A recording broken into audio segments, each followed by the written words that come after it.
Salut tout le monde, c'est Iriné. Elliot. Alors aujourd'hui, on se retrouve pour une toute nouvelle vidéo, assez attendue sur notre chaîne, puisqu'Elliot va vous parler. Ah bah oui, je suis con. En fait, comme on est deux, direct, je passe au nous dans ma tête. Non, c'est grave pas notre chaîne, on est sur ma chaîne, Whoopiriri. Bienvenue et abonnez-vous. Elliot ne fait pas de vidéos sur YouTube, donc voilà. Donc je disais, j'espère que vous allez bien. Aujourd'hui, on se retrouve pour une vidéo. Mon ami Elliot, que vous connaissez, que vous avez vu à maintes reprises sur ma chaîne YouTube depuis des années, va vous parler de sa PACES. Il a réussi sa première année de médecine, donc il va vous expliquer un peu comment ça s'est passé et tout ce qui s'ensuit. T'as un truc à rajouter? Non, voilà, je suis très content d'être ici. On Merci. sent la joie et l'envie. Applaudissez-moi. J'ai réussi. Ouais, franchement, il a réussi sa première année, c'était pas facile. D'ailleurs, pendant un an, vous l'avez pas vu sur ma chaîne. Ni ailleurs. Parce que Ni même sur les ailleurs, réseaux sociaux, parce qu'il vivait cloîtré, on ne le voyait plus. J'ai eu le luxe d'aller le voir certains soirs chez lui, c'est pour vous dire. Le soir, attention, parce que comme monsieur travaillait toute la journée, il n'avait pas le temps en journée. Ouais, on sait plus. Non, mais tu sais que c'était même pas les vacances. C'était les vacances qu'on s'est. C'était même pas pendant que j'étais en train de- C'était un soir pendant les vacances, parce que même pendant les vacances, il travaillait. Ouais. On va vous Non, pas parce que moi j'ai pas fait de PACES, j'ai pas fait de médecine. Elliot va vous expliquer un peu tout ça, on va jouer un peu le jeu de l'interview, etc. En fin de vidéo, on répondra à vos questions. Je vous ai proposé de pouvoir lui laisser des questions auxquelles il répondra en vidéo sur mes différents réseaux sociaux que je vous mets là. Donc n'hésitez pas à aller me suivre. Et donc voilà, on espère que cette vidéo vous plaira. On Ouais. vous laisse avec la suite de la vidéo et c'est parti. C'est parti. Alors Elliot, dans un premier temps, j'aimerais que tu nous expliques pourquoi est-ce que tu as choisi de faire ces études-là, des études de médecine, d'où ça vient, etc. Ok, alors depuis que vraiment je suis tout petit, elle peut en témoigner, vraiment depuis genre je suis en CE1, j'ai toujours voulu faire médecin. Bon après quand on est petit on se rend vraiment pas trop compte de ce que c'est, mais c'est un truc qui m'a toujours attiré, vraiment j'ai toujours su que je voulais faire ça. Et bah là du coup j'ai réussi, mais vraiment je peux pas vous dire trop d'où ça vient, c'est vraiment un truc qui est né comme ça. J'avais des doudous, je jouais au médecin avec eux, on m'avait acheté un stéthoscope, je me rappelle quand j'étais petit, enfin bref j'ai toujours aimé ça. Et ensuite il y a les séries aussi un petit peu genre Doctor House, Grey's Anatomy aussi, ça m'a un peu attiré, mais bon c'est pas du tout la réalité, je le sais. Mais voilà, c'est un peu ce genre de truc aussi. Donc voilà. Super. Alors du coup, pour faire des études de médecine, en France, on fait quelque chose qui s'appelle une PACES. Ouais. Donc est-ce que tu pourrais m'expliquer ce qu'est une PACES, ce qu'on fait, en quoi ça consiste, ce que signifie PACES et tout ce qui va avec? Ok, alors la PACES déjà ça veut dire première année commune aux études de santé. Donc faut savoir qu'en fait c'est pas que pour faire médecine. On a c'est la voie d'accès pour faire médecine, pharmacie, dentaire. On a aussi sage-femme, donc maïeutique ça s'appelle. Et dans certaines facs il y a kinésithérapie. Et moi dans la mienne il y avait podologue, pédicure. Donc voilà, ça dépend. Mais c'est la voie privilégiée en tout cas, enfin une des seules voies actuellement pour rentrer en médecine et les autres filières que je vous ai dit. La PACES en fait c'est la fac, hein, mais c'est un concours qui va se diviser en deux parties. Donc il y a une très très grande sélection, on va tout bien vous expliquer après comment ça se passe. Et actuellement la PACES, moi dans les facs parisiennes on n'avait pas le droit de redoubler depuis l'année dernière. Et il y a certaines facs, encore, je vais dire des exemples comme Marseille, Nice, tous les trucs comme ça, où les étudiants pouvaient encore redoubler. Mais là, il va y avoir une réforme, donc je vous expliquerai à la fin en fait comment ça va se passer. Mais sachez que pour cette réforme, vous ne pourrez pas redoubler aussi. D'accord, donc comme on peut pas redoubler maintenant dans certaines facs parisiennes, déjà toi t'étais dans quelle fac, dans quelle université? Alors moi, ma fac, c'était Diderot, Paris 7, donc qui va fusionner avec Descartes à la rentrée pour donner Université de Paris. Mais dans les trois facs parisiennes, donc Université de Paris, donc Descartes et Diderot et Pierre et Marie Curie, les étudiants n'avaient plus le droit de redoubler. Ça veut dire que si ils échouaient à la fin de cette année, ils étaient obligés de se réorienter. Donc comme c'est un concours, en fait avoir 10 ça suffit pas. Non, ça ne Vraiment. ça ne suffit pas. Il y a des matières, on vous expliquera après.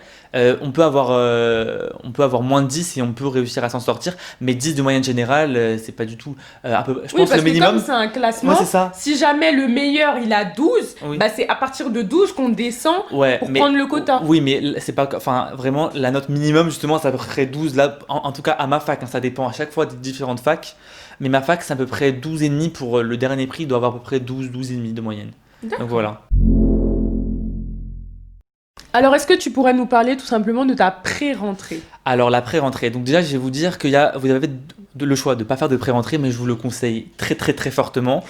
Et il y a deux sortes de pré-rentrée, donc celle du tutorat. Donc, le tutorat, en fait, c'est une organisation étudiante qui est gérée par des étudiants d'année supérieure, donc des deuxième et troisième année qui vont vous donner des cours tout au long de l'année. Donc, c'est pas très, très cher. Je crois que pour les boursiers, c'est gratuit.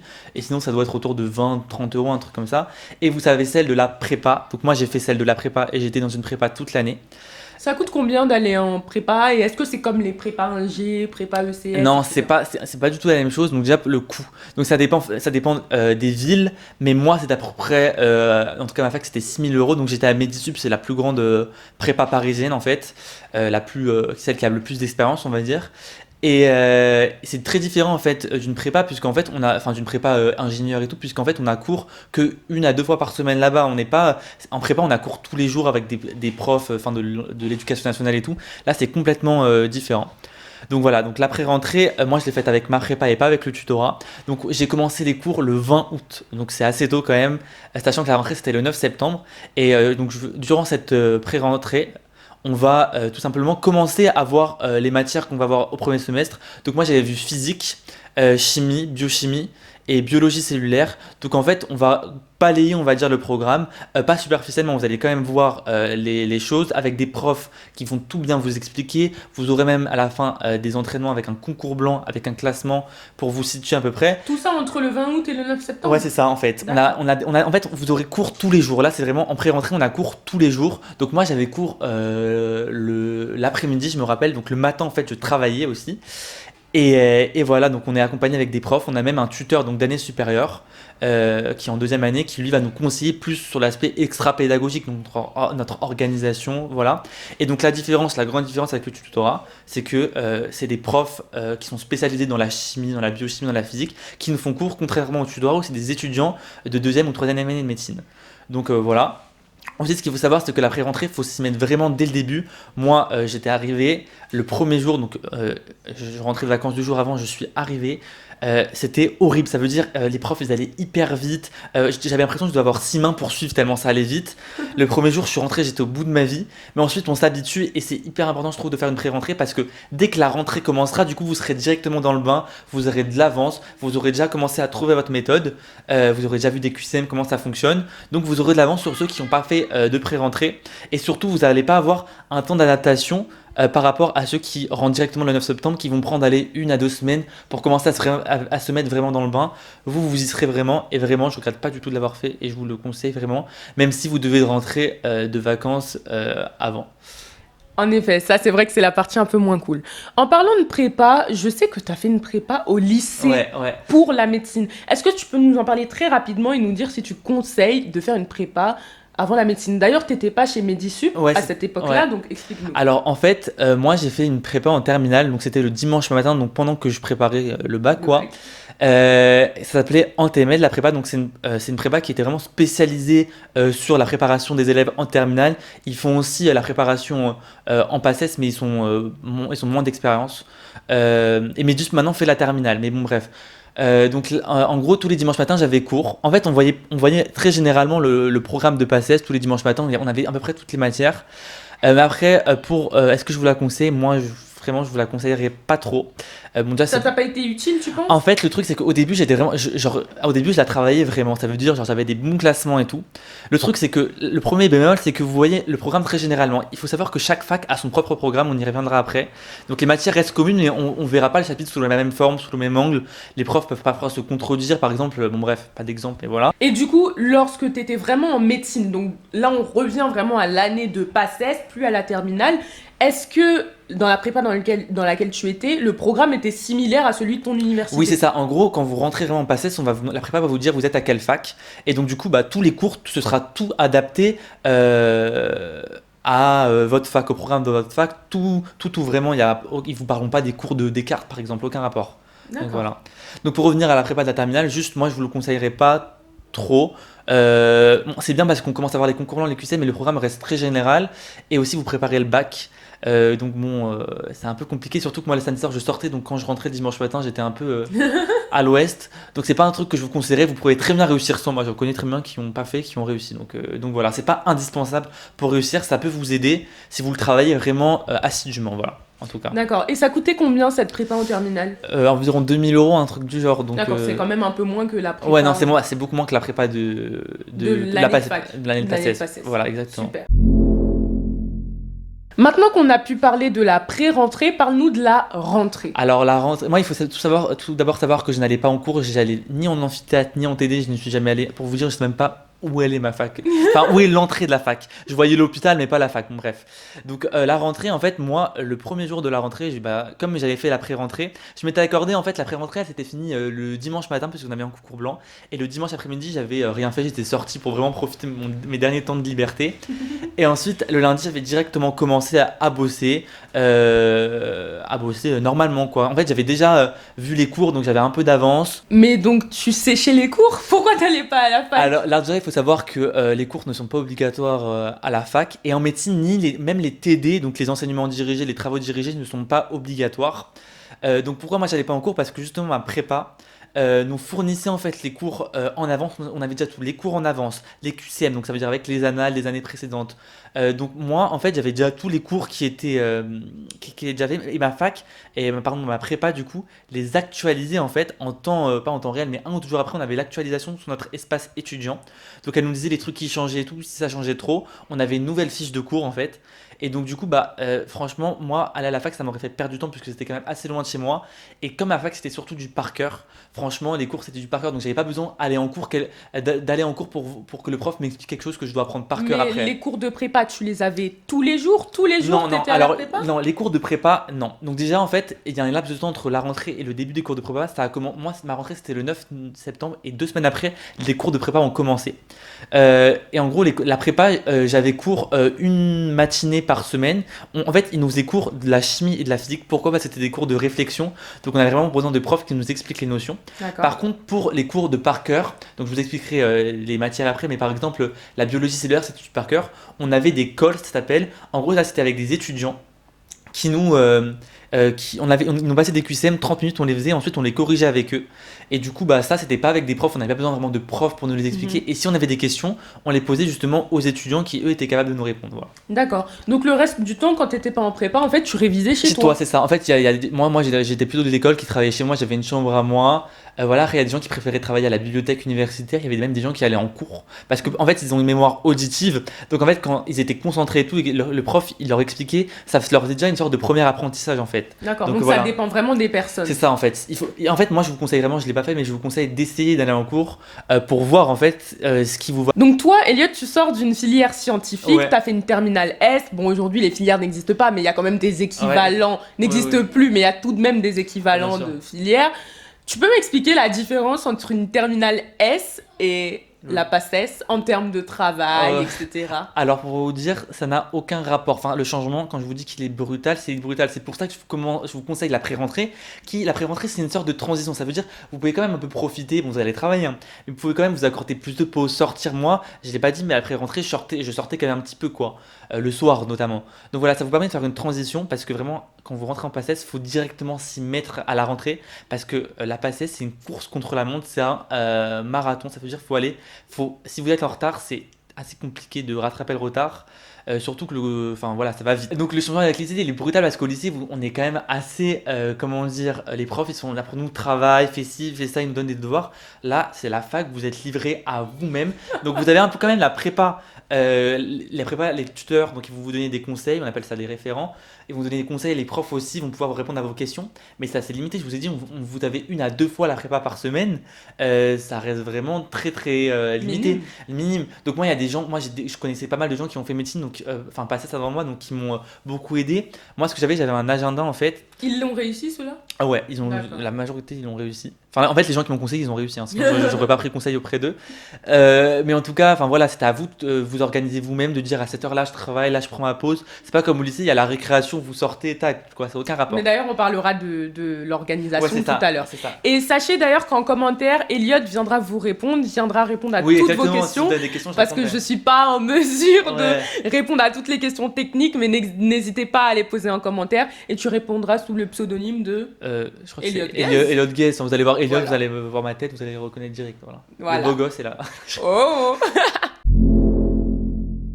Bon, on a un peu parlé de la charge de travail que ça te demandait. Mais d'un point de vue vie sociale, comment est-ce que c'était une année de PACES? Alors, je vais vous dire la vérité, votre vie sociale, elle est proche de 0. Ça dépend des gens. Mais alors, moi, ce que je faisais, c'était que je vous expliquerai ça dans mon organisation, mais je sortais au moins 1 fois par semaine, donc ça veut dire le samedi soir, et le week-end, en tout cas au début du semestre, je dormais le samedi ou le dimanche. Dormir, c'est un grand mot, pas jusqu'à 13h, hein. Mais je dormais aller 1 heure de plus parce que moi j'avais besoin En de gros, beaucoup tu dormir. dormais jusqu'à quelle heure, ça veut dire? 9h. En fait, j'ai commencé à travailler à 10h, donc à 9h30, je me levais. D'accord. Donc voilà. Juste un jour dans le week-end. Ouais, donc oui, donc moi je sortais, donc soit je voyais mes amis, enfin je voyais mes amis. Le vendredi soir aussi, au début, je pouvais sortir le vendredi soir et je voyais là plus ma famille. Mais ensuite, vous allez voir clairement, si vous travaillez chez vous, moi je voyais que ma famille. D'ailleurs, j'étais très chiant. Parce qu'en fait, genre, moi je m'énervais en 2 secondes. Enfin, on me disait un truc, là on me le dirait, je m'en foutrais, mais on me disait un truc, ça m'énervait. Donc, T'étais irritable. voilà, j'étais irritable, mais pour rien quoi. Parce qu'on est tout le temps sous pression en fait. Donc c'est hyper intéressant. Maintenant, j'aimerais savoir quel est l'enjeu de la PACES. Bah, l'enjeu de la PACES, c'est tout simplement de réussir le concours. Donc en fait, c'est d'être le meilleur possible puisque c'est un concours. Donc pour réussir, il faut être dans les meilleurs. Donc le but du concours, c'est d'être dans les meilleurs pour avoir le choix de choisir ce qu'on veut. Donc si on veut être médecin, si on veut être dentiste. Après, je vous conseille quand même de réfléchir assez en avance si vous voulez être médecin ou dentaire parce que je vous explique, enfin je vais vous l'expliquer maintenant tout de suite. En fait, on a des spécialités à choisir et en fait, c'est très difficile de travailler la spécialité médecine et dentaire. Il y a tellement de quantité que voilà, donc c'est mieux de savoir avant si vous voulez être dentiste ou médecin quoi. Donc voilà, l'enjeu en fait c'est d'être le meilleur et de tout déchirer pour réussir, tout simplement. Et pour être bien classé et donc avoir le choix. Parce que quand on est pris en médecine, on peut être pris dans d'autres Oui, c'est ça, catégories également. on peut être pris en pharmacie, en sage-femme. Il y en a qui sont pris en dentaire, mais ça c'est quand même assez rare. Mais voilà, en tout cas. Oui, donc en gros, si vous êtes bien placé et que vous êtes pris en médecine alors que vous voulez faire sage-femme, il n'y a pas de souci, Oui, voilà, vous c'est pourrez ça. choisir Ah, exactement. et vous libérerez une place, donc quelqu'un pourra monter dans le classement. Exactement. Mais si vous n'êtes pas bien placé et que vous voulez faire médecine et que vous êtes pris en sage-femme, là, c'est pas possible de monter. On peut pas aller en médecine. Ouais, tu peux pas aller en médecine, mais tu peux aller en sage-femme, du coup. Oui, voilà, c'est ça. Mais si c'est pas ton choix, ouais, forcément. voilà, c'est ça. Exactement, c'est ça. Donc il faut réfléchir aussi aux autres issues. Ouais, c'est ça. Il faut vraiment. Enfin, je l'ai pas dit avant, mais. Enfin, moi, j'ai réfléchi à ça la dernière minute, mais il faut vraiment penser à un plan B, que ce soit faire vos études de médecine ou de dentaire à l'étranger, ou changer complètement Oui, parce que de voie. comme on peut pas redoubler, ou pour ceux qui ont déjà redoublé 2 fois, ou pour ceux qui sont dans des universités où on peut encore redoubler, au bout d'un moment, si jamais vous réussissez pas votre PACES, et bah malheureusement, ça veut dire que dans le système français, vous ne pourrez plus faire d'études de médecine, mais il y a encore l'issue qui est d'aller faire ses études à l'étranger, en Belgique, par Espagne, en exemple. Belgique, en Voilà. Suisse, etc. Et comme c'est l'Union Européenne, vous pouvez revenir en fait exercer en France. Donc voilà. Voilà. Donc il faut aussi prendre ça en compte. Voilà, exactement. D'un point de vue fourniture, est-ce que tu peux nous parler du matériel qu'il faudrait utiliser? Bon, déjà, je vous dis direct, la fac, elle va pas vous donner une liste comme au lycée. Alors, vous prenez 3 stabilos, voilà. C'est clair. Donc déjà, ce qu'il faut, un ordinateur pour moi. Si vous allez en cours, c'est bien. Et pour moi, l'ordinateur, il est très utile pour en fait la prépa, pour accéder au QCM de la prépa, les cours actualisés. Donc voilà. Pour moi, ça c'est assez indispensable. Je vous dis pas d'avoir le dernier MacBook Pro, hein. Mais en tout cas, un ordinateur, c'est assez important. Qui marche bien. Oui, voilà, qui marche bien. Ensuite, des stabilos. Ça, pour stabiloter vos cours, c'est la base. C'est hyper important. Surtout que toi, tu avais les cours imprimés. Ouais, c'est ça. Donc, voilà. oui, voilà, c'est ça, stabiloter des informations importantes. Ensuite, ce que je peux vous conseiller, c'est avoir un agenda. Moi, enfin, Erin vous insérera une photo. Ça s'appelle agenda président, un truc comme ça. C'est un énorme agenda où vous avez tous les jours de la semaine, en fait. Les semainiers. Ouais, voilà, des semainiers. Et vous avez tous les jours de la semaine. Et en fait, moi, tous les dimanches soirs, je faisais mon emploi du temps de la semaine qui allait venir. Comme ça, en fait, je ne perdais pas de temps à réfléchir à ce que j'allais faire. Le lundi, ça fait perdre beaucoup de temps. Enfin, moi, je prenais 30-40 minutes. Au début, vous allez galérer un peu à faire votre emploi du temps. Au début, ensuite, ça va aller. Mais 30-40 minutes à faire mon emploi du temps, à me dire alors là de 8 à 10 heures je fais ça, je fais ça, je fais ça. Donc ça je vous conseille, ça coûte un peu cher mais franchement ce que je vous pas tant conseille. que ça en vrai. Hein. Non ça va mais bon ça doit coûter 15-20 euros. Hein. Oui voilà. Donc ça va. Ensuite moi je rangeais tout dans des classeurs, donc des classeurs intercalaires, pochettes, des gros classeurs, hein, pas des classeurs tout petits parce que ça tiendra pas. Et ensuite, voilà, enfin, trou, stylo, comme d'hab, quoi. Il n'y a pas de truc vraiment. Ouais, n'achetez pas un stéthoscope maintenant, quoi. Ça, vous allez. Il va pas vous servir. Il n'y a pas de pratique. Oui, voilà, c'est ça. C'est que de la théorie. Donc voilà. Très bien. Alors maintenant, est-ce que tu peux nous parler des différentes matières? Parce que ça reste quand même abstrait et c'est pas des matières qu'on apprend nécessairement au lycée. Non, c'est pas juste. C'est assez différent. Vous avez la chimie, mais c'est aucun rapport avec ce qu'il y a au lycée. Bon, voilà. Alors les matières. Déjà, on appelle c'est la fac, donc on appelle ça des unités d'enseignement, donc des UE. Donc on va avoir l'UE1. Enfin, dans toutes mais après l'UE1, c'est pas propre à ta fac? Non. En gros, il y a un UE1, c'est chimie pour tout le monde. Tu vois ce que je veux dire? Les UE, c'est les mêmes. Ouais, en gros, UE1, ce sera chimie pour tout le monde. Par contre, le contenu, il est différent. D'accord. Ok. D'accord. Donc lieu 1, chimie, biochimie. Donc la chimie, c'est assez ça, c'est pas mal de la réflexion. Donc vous allez voir de la chimie générale, mais aussi de la chimie organique. Biochimie, en tout cas à ma fac, là, je vais vous expliquer C'est vraiment. quoi la chimie organique? C'est des réactions, c'est des réactions chimiques. C'est assez difficile à expliquer, mais moi je m'en souviens plus en fait. Donc voilà. T'as déjà oublié ton programme? Du premier semestre, j'ai oublié. C'est la chimie organique, c'est assez compliqué à expliquer. Donc, chimie, chimie organique et biochimie. Ouais, Qu'est-ce que la biochimie, en fait, c'est tout ce qui est acides aminés, protéines. Bon, vous allez voir, il y a quoi d'autre? L'enzymologie, les glucides, les lipides. Bon, c'est un peu compliqué, c'est des termes assez techniques, vous comprendrez quand vous serez en PACES. Mais ça, c'est plus, à ma fac, en tout cas, c'était plus du par cœur. Et donc, en gros, on avait une épreuve. L'épreuve, c'était la même chimie, biochimie. Donc, on avait plus de QCM de biochimie quand même, qui était vraiment du par cœur. Donc, moi, j'avais commencé par ça. Ensuite, chimie plus réflexion. Voilà, et ça a un assez gros coefficient, surtout si vous refaites pharmacie. Ensuite, on va avoir l'UE2. Donc à ma fac, l'UE2 il était divisé en deux, donc UE2.1 et UE2.2. Donc UE2.1 au premier semestre, donc c'était la biologie cellulaire. Donc là, vous allez étudier tout ce qui est par rapport aux cellules, donc ouais, le fonctionnement d'une cellule, les organismes comme les mitochondries. Bon, c'est des termes très techniques, hein. Mais voilà, c'est le fonctionnement global d'une cellule en tout cas. Ça, c'est du par cœur. Et l'épreuve, ouais, c'était du par cœur, donc c'est pas très compliqué, juste les cours ils sont pas très denses, mais il y a beaucoup de détails en fait. Donc voilà. Et ensuite, on a l'UE2.2 qui était au deuxième semestre pour ma fac en tout cas. C'était de l'histologie, donc étude des tissus. Donc on va étudier le tissu nerveux, sanguin, le tissu conjonctif. Et ensuite on a l'embryologie qui correspond au développement de l'enfant. Donc l'embryologie c'est l'étude du développement de l'enfant. Alors par contre l'UE2.2, donc histologie, embryologie, les cours étaient très denses. Alors ils faisaient tous à peu près 30 pages. Genre vraiment c'était un truc de fou. Bah 30 pages, ça m'a pas l'air énorme. Non quand mais, tu me dis ça. oui, mais par rapport à la biologie cellulaire c'était 8 pages tu vois. Donc quand tu compares, ça fait beaucoup plus 30 pages en fait. C'était bon, au début ça va être énorme, ensuite vous allez vous habituer. Et là aussi en fait les profs dans cette matière, en tout cas à ma fac, ils posaient pas des questions qui revenaient tout le temps. Il y avait des détails tout le temps, donc c'était tout le temps des petits détails qui tombaient. Donc voilà. Ça reste du par cœur. Sauf l'embryologie, c'est mieux de comprendre quand même. Il y avait plein de vidéos sur YouTube qui vous expliquent très bien ça. Donc ensuite, on a l'UE3 qui est divisé encore une fois ma fac en UE3.1 et en UE3.2.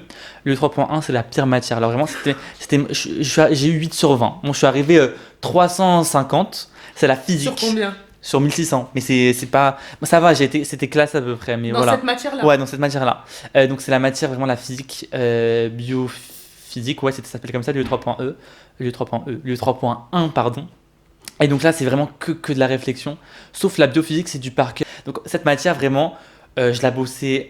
En fait, même si vous la bossez, sauf si vous êtes un génie, c'est assez dur d'avoir une bonne note. Pour être classé, pour vous dire, pour être bien classé, il faut avoir à peu près 9-10 dans cette matière. Ça suffit en fait pour être classé. C'est pour ça que je te disais tout à l'heure que dans certaines matières, 9-10 ça suffisait pour être classé. D'accord. Donc voilà, donc ça c'était vraiment très dur. Donc moi je la bossais pas beaucoup, clairement.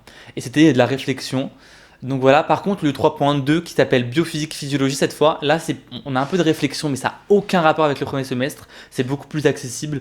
Et la physiologie aussi, donc physiologie c'est l'étude du fonctionnement du corps humain. Donc là c'était beaucoup plus facile et c'était une de mes matières que j'aimais beaucoup, donc voilà. D'accord. Ensuite, on a l'UE4. Donc l'UE4, ça s'appelle biostatistique. Donc c'est des maths en fait. Vous inquiétez pas, c'est pas des maths genre les fonctions dérivées et tout, hein. C'est des maths assez faciles en fait. Ça correspond aux statistiques probabilité. Bon, facile, c'est un grand mot, mais c'est on va dire accessible si on le travaille. En fait, c'est assez rentable en termes de temps point gagné. Vous n'êtes pas obligé de travailler tous les jours et beaucoup, mais vous pouvez quand même vous débrouiller. Ensuite, on va avoir l'anatomie, donc UE5 anatomie. Donc ça, c'était ma matière préférée. C'est une matière que beaucoup de personnes aiment. Ah ouais, et ensuite surtout qu'à ma fac, c'était pas hyper compliqué parce que c'était surtout des schémas en fait à remplir, alors que par exemple à Pierre et Marie Curie, je sais qu'en fait c'est des questions écrites, donc il faut se visualiser et tout dans l'espace. Donc ça dépend des universités. Ouais, ça dépend. Après, même la physique, pour revenir à la physique en 2 secondes, la physique par exemple à ma fac c'est dur, mais par exemple à Descartes c'est encore plus dur. Enfin, les matières, le niveau de difficulté de matière, si c'est du par cœur ou pas du par cœur, ça dépend de chaque fac vraiment. Par contre, l'anatomie ça restera toujours de l'anatomie, on va pas vous parler, je sais pas, de biologie cellulaire en anatomie par exemple. D'accord, tout Donc, à voilà, fait, donc, oui. donc l'anatomie, vous allez étudier l'anatomie globale des différents membres du corps, donc membres supérieurs, donc ce qui correspond au bras, membres inférieurs, les jambes, les différents aussi appareils de l'organisme, donc l'appareil cardiovasculaire, et vraiment c'est une matière que j'ai adorée. Par contre, nous on avait beaucoup de schémas, donc c'est une matière qu'il faut revoir régulièrement, qui reste du par cœur aussi. Ensuite, on va avoir, et ça c'était au 2e semestre. Ensuite, on va avoir l'UE6. Donc l'UE6, c'est initiation à la connaissance du médicament. Donc ça, c'est un gros coefficient pour les gens qui veulent faire pharma, en tout cas dans ma fac. D'accord. Et c'est horrible. Enfin, moi, j'ai pas du tout aimé. En gros, ça part de l'histoire des médicaments, donc dans l'Antiquité. jusque à tout ce qui est législatif par rapport aux médicaments, tout ce qui réglemente les médicaments, la prescription et tout. Donc il y en avait énormément de cours, genre on avait dû avoir 20 cours qui étaient quand même assez denses, et c'est pas une matière que j'ai trop appréciée, mais bon, faut l'apprendre, donc voilà. Par contre, vraiment, vous négligez aucune matière, ça veut pas dire, c'est pas comme au lycée, moi au bac j'ai fait des impasses, là si vous faites des impasses, vous êtes mort on peut pas faire des impasses sur une matière entière, allez, ça marche pas comme D'ailleurs, ça. malgré ses impasses, au bac, il a eu quand Oui, même voilà, la mention bien. Hein, voilà, c'était un bon élève, je tiens à le préciser. Oui, voilà. Un très bon élève même. Ouais, vous faites pas trop d'impasses, hein, franchement, c'est quelque chose que je vous conseille pas du tout. Si vous n'avez pas le temps, je vous conseille au moins de lire le cours avant le concours, pour que voilà, il faut essayer, quoi. Donc voilà, donc là j'ai fait l'UE6, donc on va arriver à l'UE7, donc moi ma fac, alors l'UE7 c'était la matière là, avec le plus gros coefficient, matière, en fait c'est SSH, donc sciences humaines et sociales, donc c'est ce qui est le plus littéraire en fait en médecine. Donc comme vous voyez, il faut être bon en matière scientifique, en maths, en physique, mais il faut être aussi assez, se débrouiller en tout cas pour être excellent, mais dans les matières littéraires. Littéraire. C'est pas littéraire, mais il faut savoir écrire. Enfin, D'accord. je vais vous expliquer. En gros, c'était divisé en deux. Donc UE7.1 au premier semestre, donc psychologie. Donc vous allez avoir une introduction à la psychologie, le développement de l'enfant, tous les trucs comme ça. Éthique, donc tout ce qui est par exemple transplantation d'organes, euthanasie et fin de vie. Et on va avoir aussi épistémologie. L'épistémologie, qu'est-ce que c'est ? C'est l'histoire de la médecine en fait. C'est l'histoire de la médecine. Et donc cette matière, donc les 3 matières que je vous citais, c'était les seules matières de PACES qui n'étaient pas en QCM, parce que toutes les autres c'est des QCM. D'accord. C'était rédactionnel. Et donc du coup c'est pour ça qu'il fallait savoir à peu près, surtout en épistémologie c'était un commentaire de texte en fait l'épreuve. Donc il fallait quand même analyser avec un texte, on devait l'analyser, bien sûr il faut des connaissances avec les cours, et voilà. Par contre l'éthique et la psychologie, en tout cas dans ma fac, c'est très particulier. En gros on doit apprendre 7 cours par cœur, mot pour mot. Ça veut dire, par exemple, l'épreuve, je dis par exemple, Elliot est à côté d'Erin. Dans l'épreuve, vous mettez Elliot est à proximité d'Erin, vous avez 0 en gros. C'est vraiment Elliot est à côté d'Erin. D'accord. Donc voilà, c'est particulier à ma fac, ça. Et ensuite, on avait l'UE7.2, donc qui était au 2e semestre. Ça, c'était beaucoup plus détente, c'était santé publique.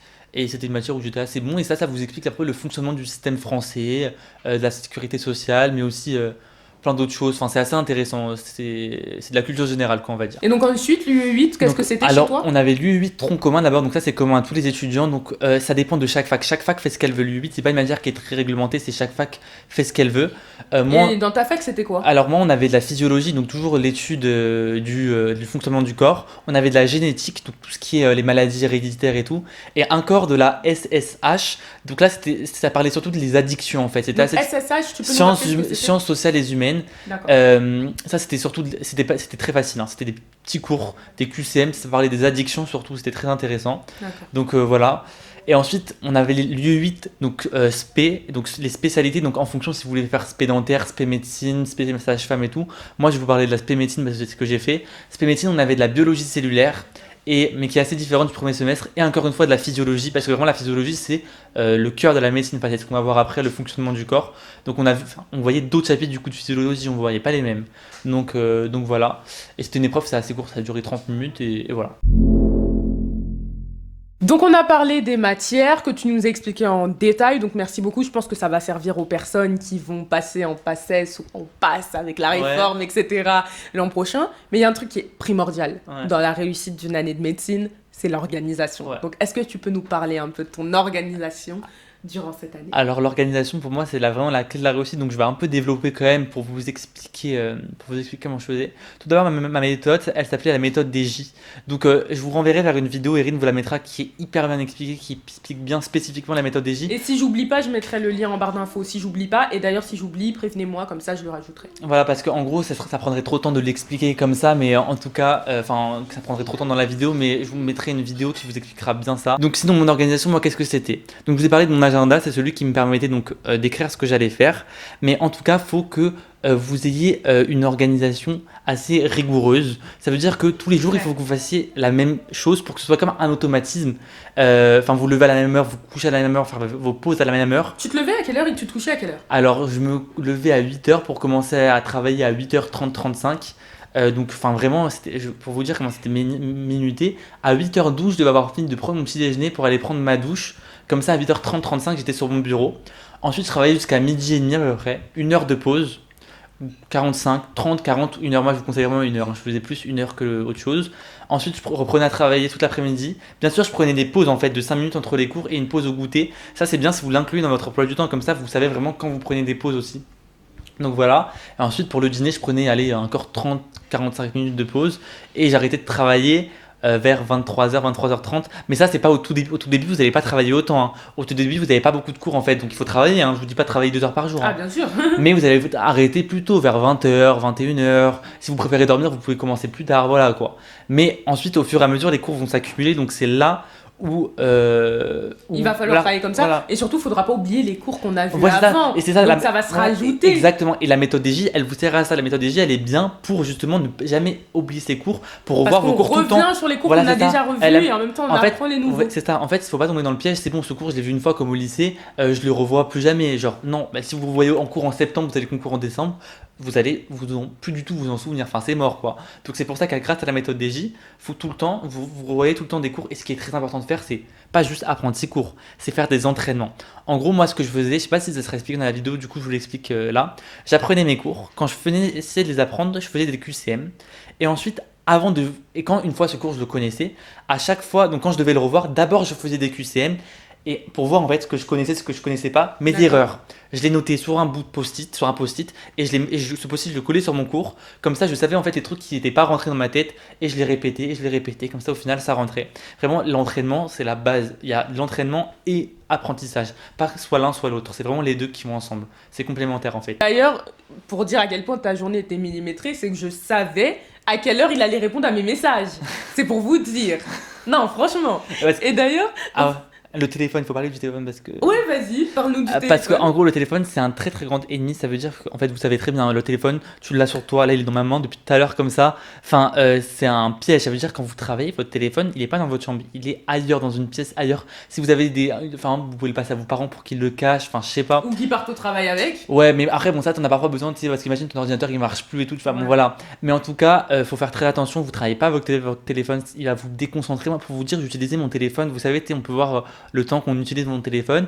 J'utilisais 1h10 par jour, là, je suis plus à 6h, 5h par jour, genre, c'est vraiment mon téléphone. 1h10 par jour, c'est vraiment rien. C'est rien du tout, c'est rien du tout. Et une fois, genre, j'ai fait 30 minutes un jour, hein, donc pour vous dire que. 30 minutes d'usage de téléphone en c'est rien période du de tout. concours surtout. Ouais, ouais. Du coup, là, tu nous as parlé de l'organisation générale pour réviser, mais avant les concours, comment est-ce que tu t'organisais? Alors, comment je m'organisais? Donc, la fac va vous laisser une période de révision. Donc, ça dépend des facs, mais moi, en tout cas, c'était 2 semaines de révision. Donc, là, en fait, les cours s'arrêtent. Je vous conseille, enfin, c'est difficile de pas avoir du retard. Moi, je sais pas comment j'ai fait, j'ai jamais eu de problème de retard ou quoi que ce soit. Mais, Bravo. merci. Mais en tout cas, moi, j'avais fini de réviser, en fait, 1 semaine avant que les cours à la fac se finissent, en fait. Donc j'avais un peu de l'avance, on peut dire. Du coup, ça m'a fait en fait 3 semaines de révision. Et pendant ces 3 semaines de révision, il faut que vous balayiez le programme. Ça veut dire, au premier semestre, pendant les 3, j'ai revu du coup, on va dire à peu près 2 fois et demi le programme. On va dire 1 semaine, vous devez revoir le programme du premier semestre 1 fois. Parce qu'en fait, vous devez plus avoir de cours à prendre, vous devez avoir fini de tout apprendre. Donc, vous enchaînez. Et c'est là que vous allez faire vos plus grosses journées. Ça veut dire, là, je dis 23h30, ça pouvait aller jusqu'à minuit, minuit et demi. Hein. Donc là, vous faisiez vos plus grosses journées, je ne sortais plus. Là, vraiment, c'était les 2 semaines avant Pas le de concours. week-end, Je ne sortais plus. Pas de grasse mat Non, je dormais jusqu'à même 9h30. Je dormais même plus. Et oui, parce que moi, je prenais parce que moi, Oui, tu prenais des vitamines le matin. Je prenais des vitamines le matin parce que moi, normalement, j'ai besoin de 10 heures de sommeil. Et là, je n'avais clairement pas. J'ai encore des cernes pour vous dire. Donc, Non, arrête. j'ai des petits plis là. Bon, bref. Mais voilà. Donc, en tout cas, avant les concours, c'est là où il faut se donner à fond. Faut pas lâcher, faut pas craquer parce que c'est souvent les périodes propices au craquage où on arrête de travailler. Mais il faut vraiment. Si vous voyez que vous en pouvez plus, ça sert à rien de forcer. Ça veut dire que moi, je connais quelqu'un qui l'année dernière, qui est en passé l'année dernière, qui a pas travaillé une semaine pendant les révisions. Elle a très bien réussi parce qu'elle en pouvait plus en fait, elle a craqué. Donc si vraiment, quand vous sentez que vous sentez pas bien, que vous avez besoin d'arrêter de sortir, il faut s'écouter. Ok, il faut travailler, mais il faut s'écouter. Ça veut dire que si vous voyez que vous n'allez pas bien, ça sert à rien de forcer parce que déjà vous allez travailler très mal. Donc vraiment, quand vous sentez que vous n'arrivez pas à travailler, travaillez plus, prenez une pause, mais une vraie pause. Hein. Si vous vraiment vous en pouvez plus, c'est pas 5 minutes et je reprends, c'est vraiment une après-midi. C'est pas grave, c'est pas la fin du monde. Voilà, c'est ça. Moi, je connaissais des gens, ils prenaient une journée de pause. En fait, l'organisation, je vous explique la mienne, mais ça dépend vraiment de chacun. Je connaissais des gens, ils travaillaient beaucoup moins que moi. Ils sont Mais après, ils avaient peut-être une meilleure mémoire aussi. Oui, voilà, c'est ça. En fait, l'organisation, c'est pas tout le monde travailler comme moi, avec la méthode DJ. Vous faites comme vous voulez de 8h à 23h30. Non. C'est chacun fait comme il veut. qui trouve sa méthode. En fait, c'est ça, la pré-rentrée aussi, ça vous sert à trouver votre méthode. C'est ça qui est important. Alors maintenant, il y a quand même l'étape fatidique du concours. Donc j'aimerais que tu nous expliques comment se déroule le concours. Alors, comment se déroule le concours? Donc, actuellement, en tout cas, on a 2 concours. Donc, on a un concours mi-décembre et un concours normalement mi-mai. Moi, il n'a pas été mi-mai à cause du coronavirus. Et en fait, le concours du premier semestre, donc mi-décembre, il va porter uniquement sur le cours du premier semestre, logique, et celui du deuxième semestre aussi sur les cours que du deuxième semestre. Il n'y a pas les cours du premier semestre. Ceux-là, vous pouvez les oublier dans votre tête, c'est bon, c'est fini.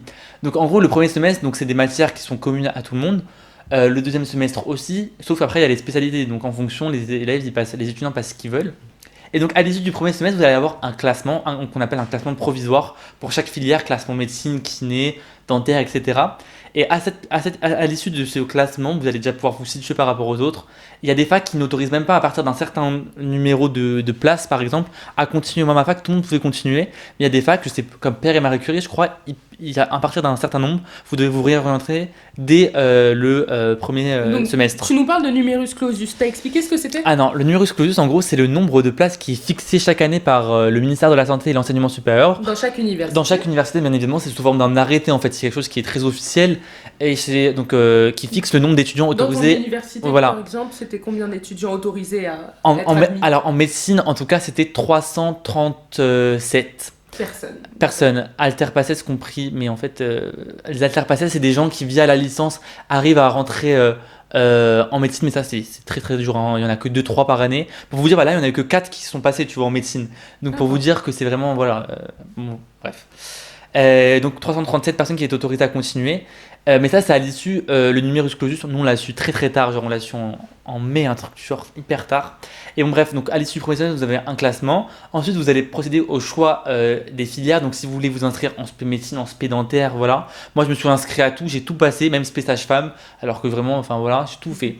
Et voilà, et donc à l'issue du deuxième semestre, vous allez avoir au bout de 2-3 semaines un classement donc du deuxième semestre certes, mais surtout un classement général qui regroupe premier semestre et deuxième semestre.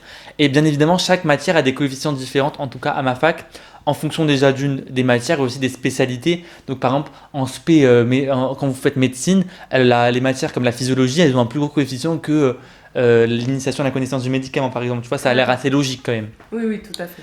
Donc voilà. Et à l'issue de ce classement, vous allez pouvoir voir déjà si vous êtes admis avant choix, ça veut dire que vous êtes classé. Si vous êtes ajourné, si vous êtes trop loin pour continuer, donc là, il va falloir vous réorienter.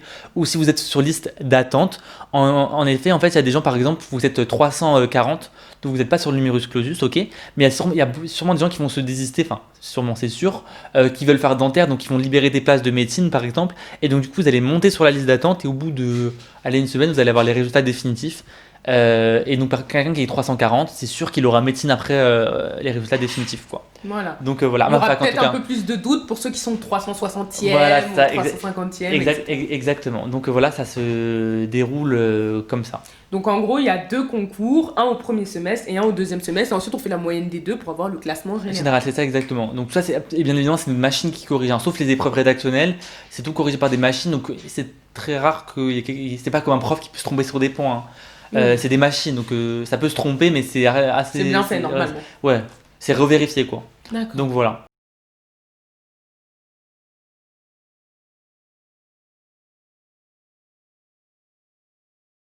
Et juste au niveau des QCM, comment ça se passe la notation? Il y a des points en moins, etc. Alors, dans ma fac, je sais qu'il y a 1 ou 2 facs en France qui font ça. Dans ma fac, il n'y a pas de points négatifs. C'est soit 0 si vous faites plus de 2 fautes. 2 fautes... par question. Ouais, par question, bien évidemment. 2 fautes par question, 0,5. Et si vous avez tout bon, 1. Ça, c'est quand c'est des QCM. Par contre, quand c'est des QCS, donc QCS questionnaire à choix simple, une seule réponse bonne. C'est soit 1, soit 0, quoi, parce que s'il n'y a qu'une réponse, donc si vous en trouvez, vous avez 0. Mais par contre, il y a des facs qui font des points négatifs, ça veut dire s'il y a des réponses fausses, ils font -1, -2. Je sais pas exactement comment ça fonctionne, mais je sais je sais plus c'est quelle fac qui fait ça, mais voilà. Mais juste pensez pas, parce que c'est des QCM, c'est facile, hein, c'est pas les QCM du bac, hein. Il y a des pièges, parfois il y a des négations, enfin bon bref, verrez ça, le tutoriel après vous expliquera. Alors, je tiens à vous préciser que la réponse aux questions que vous m'avez posées sur les réseaux sociaux et que vous avez posées donc à Elliot se fera dans une deuxième partie de vidéo parce qu'il est vrai que cette première partie est quand même assez longue. Mais soyez à l'affût, quelques jours après la sortie de cette vidéo-là, eh bien, une deuxième partie sera publiée où il répondra à vos questions de manière individuelle. Donc ça, c'est dans un premier temps. Et surtout, dans un second temps, eh bien, si vous regardez la vidéo un an après sa sortie ou je ne sais pas quoi, la deuxième partie est déjà en ligne, donc vous pouvez aller la regarder, bien sûr. Alors Elliot, j'aimerais que tu me donnes ton ressenti, que tu me fasses un certain bilan de cette année de PACES. Alors, pour vous dire la vérité, c'est pas une rumeur, c'est vraiment dur. C'est dur, mais si vous êtes motivé et vous savez vraiment que vous voulez faire ça, franchement, ça va le faire, quoi. Si vous êtes motivé, si vous êtes un bosseur, ça va aller. C'est vrai que c'est difficile, que vous allez devoir faire des sacrifices pendant un an, rater des anniversaires d'amis, des trucs dans la famille,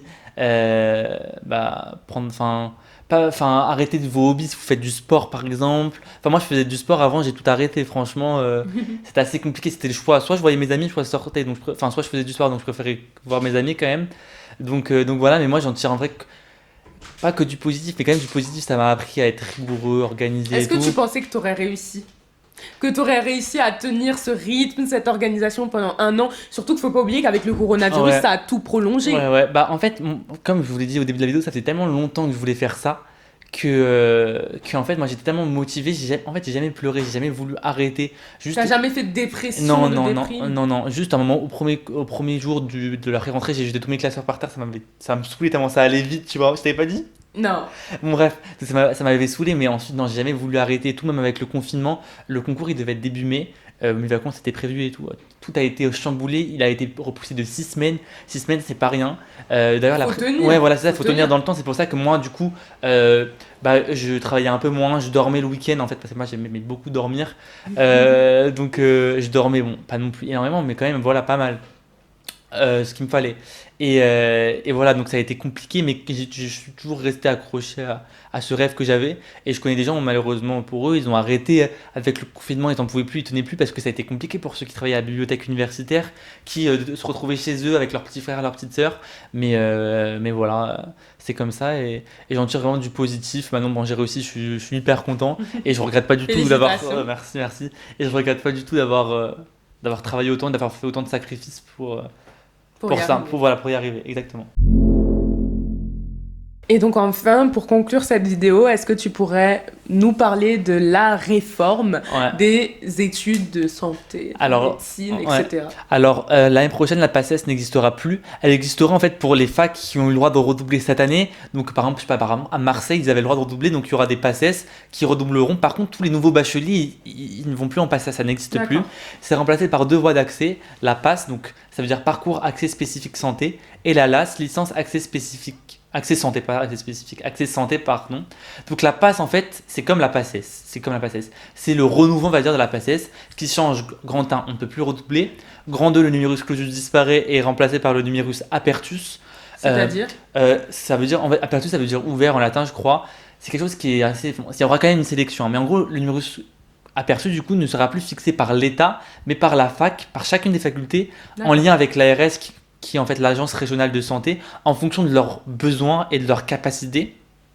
Donc moi je sais qu'à ma fac, l'Université de Paris, pour à peu près 2000 étudiants, ce serait à peu près 500 en médecine, donc ils ont augmenté quand même parce qu'ils étaient capables d'augmenter leurs effectifs, puis c'est eux qui décident en fait maintenant. Et la troisième grande nouveauté, c'est qu'en gros, en plus des matières que je vous ai citées là, il est possible qu'il y ait de nouvelles matières et tout, moi je sais pas, je peux pas vous dire, mais en tout cas je vous conseille de vous référer au livret pédagogique de chaque fac qui vous explique vraiment dans les détails les matières, comment va se passer la réforme et tout, parce que là je vous ai expliqué la PACES quoi, mais bon ça restera, le fond sera le même, vous aurez tout le temps de la chimie et tout, et bon voilà. En tout cas en fait ce qui change, c'est que en plus des matières les grosses matières scientifiques, vous aurez une mineure, donc que vous choisissez sur Parcoursup, passe mineure droit, éco-gestion, biologie. Donc en fait, cette chose, elle vous permet de, si vous échouez en PACES, et que vous validez quand même cette mineure, donc vous avez 10 sur 20, vous pouvez rentrer en deuxième année de cette licence, donc en L2, qui s'appelle une LAS du coup, Pourquoi? Parce que vous aurez en fait une option santé qui vous permettra de retenter une fois encore la passesse, Ah, la d'accord. passe. Donc en fait, c'est ça la deuxième chance qui existe maintenant. Et cette deuxième chance, elle est accessible à tous? Non, il faut avoir validé sa mineure santé, mais aussi avoir validé, avoir au moins 10 en fait, D'accord, d'accord. aux matières, comment ça s'appelle? Scientifiques, aux grosses matières en fait. D'accord, d'accord. Donc voilà, les partiels, je vais expliquer pourquoi, ils se basent que sur les épreuves, les grosses matières scientifiques. Vous n'allez pas avoir des épreuves avec un classement sur cette mineure de droit, par exemple. Vous aurez des épreuves, mais vous n'aurez pas de classement dessus. Pourquoi on parle de partiels? Parce qu'ils ont voulu supprimer le terme de concours, mais sachez que la sélection elle sera toujours là. En fait, c'est des partiels, ok, qui se dérouleront mi-septembre et en mars, je crois, cette fois. À ma fac, en tout cas, ce sera en mars. Donc ce sera la même chose des QCM, il y aura aussi partie rédactionnelle, mais en tout cas il faudra être dans les meilleurs pour avoir ceux qui seront les meilleurs, ceux qui seront le mieux classés, puisqu'on aura un classement à la suite en fait de ces épreuves en fait, c'est comme des épreuves classantes, enfin ça reste un concours en fait. Et ensuite D'accord. pour les meilleurs, donc en mars 2021 du coup, il y aura un nouveau classement, les meilleurs, 50% des places seront attribuées, donc imaginons ils prennent 500 personnes, les 250 premières places seront pour les gens qui auront eu les meilleurs classements, donc eux ils seront directement admis en médecine, en dentaire et tout. D'accord. Et pour les autres, il y aura des oraux. Donc moi je dois avoir en fait un oral cette année aussi, pour si les gens qui étaient en dessous du numerus clausus et un peu au-dessus, ils ne devaient pas avoir un oral, ça a été annulé. Mais À cause du coronavirus, etc. Du report des épreuves exactement, écrites. mais là il y aura des oraux. De toute façon, je vous conseille d'aller tout simplement sur les livrets pédagogiques. Tout sera vraiment hyper bien expliqué en détail. Et pour parler vite fait des LAS, les LAS, c'est licence accès santé. En gros, vous faites une licence de droit par exemple, avec une option santé en plus. Et là, par contre, il faut savoir que les LAS, elles ont moins de place que les PASS. En fait, 30% des places, en tout cas en 2020, 2021, 2021, 2022, seront attribuées aux LAS. Mais il faut savoir qu'il y a plusieurs LAS. Donc ça veut dire que c'est 30% parmi toutes les LAS, tu vois, en fait. D'accord. Alors que les passes, il n'y a qu'une seule passe, tu vois. Mhm. Donc en fait, les LAS, c'est pour les gens qui ne sont pas trop sûrs en fait, de leur orientation, qui hésitent par exemple entre le droit et la médecine, ou entre l'éco-gestion et la médecine. Donc voilà. De toute façon, il y a des vidéos qui expliquent très bien ça en beaucoup plus détaillé sur YouTube. Et même votre N'hésitez fac. pas à aller les regarder. Voilà, ça. Bah, merci beaucoup Elliot d'avoir souci. accepté de nous faire une très grande présentation de la PACES, de la PASS et donc du LAS, etc. hein. Ouais. Appelez ça comme vous voulez, mais en tout cas des études de médecine, des études de santé en France. J'espère sincèrement que cette vidéo vous servira. Elle était volontairement longue parce que la plupart des vidéos qu'on trouve à ce sujet sur internet aujourd'hui restent assez Ouais, courtes. c'est ça. J'ai voulu bien vous expliquer en fait en détail, comme ça vous comprenez bien en quoi ça Tout à consiste. Tout à fait. Et puis pour ceux qui connaissent ma chaîne YouTube d'avant, vous savez que j'aime faire des vidéos longues, surtout quand ça parle de scolarité, pour pouvoir vous donner tous les détails et que vous ne soyez pas surpris une fois que vous arrivez dans vos études à l'instant T, tout Voilà. simplement. Donc sinon, moi je tenais à te féliciter à nouveau, Merci, même merci. si je t'ai félicité plein de fois, Bah parce que voilà, nous on est des amis d'enfance, pour ceux qui ne le savent pas, on se connaît depuis la maternelle, et je sais que c'était quelque chose qu'il voulait faire. Ouais, vraiment. Je sais vraiment que c'est quelque chose qu'il voulait faire et qu'il n'avait pas de plan B. Même s'il avait réfléchi à un plan B, la réalité c'est que Ouais, il y en en avait fait, pas tellement. ouais. Même si c'est inscrit sur Parcoursup, en cas d'échec au concours, etc., il n'aurait Ouais. pas apprécié ce qu'il avait eu. Ouais, En ouais, plus, ouais. tu avais été pris en droit, n'importe quoi. Ouais, n'importe quoi. Bon, bref, aucun franchement, rapport avec horrible. Il faut savoir que quand vous vous réorientez, Parcoursup n'est pas du tout clément avec vous. C'est vraiment pas facile. Cette année, c'était une catastrophe. Juste pour revenir, moi, je connais des gens qui avaient 13 de moyenne à mon lycée. Donc, tu sais, c'est assez bon quand même. Ouais. Ils n'ont pas été pris en passe. Ça veut dire qu'ils n'ont pas. En fait, comme il y a eu 95% de réussite au bac, les universités, elles sont surbookées. Ah Donc, il y a oui. des gens qui ont un assez bon Avec niveau. le Qui ont... bac Corona. Ah ouais, qui ont même pas eu. Qui avaient des bonnes notes, hein, mais qui n'ont pas pu, en fait, rentrer en passe. Du coup, ils se retrouvent sans Oui. rien. Ça, c'est catastrophique. Vraiment, les réorientés de cette année, ça a été très très Ouais. difficile. Elliot avait de très bonnes notes, je vous assure. Et pourtant, il a eu presque rien. J'ai eu sur juste du Parcoursup. droit, quoi. Tout ce qui était. Même les LAS, comme je vous expliquais, je les avais Après, pas. heureusement, il a réussi son concours, Ouais, voilà. donc finalement, il s'en fiche un peu. Mais pour ceux qui n'ont pas réussi et qui vont devoir se réorienter, ils vont aller dans des voies qui ont potentiellement rien à voir avec ce qu'ils faisaient actuellement, et ça, c'est Ouais. dommage. Ouais, voilà. Voilà. Donc, merci beaucoup. On vous fait plein de gros bisous. Ouais, salut. Mouah. Mouah. Et on vous dit à très bientôt dans une deuxième partie de vidéo pour répondre à vos questions. Ouais. Au revoir. Salut. Ciao, ciao, ciao.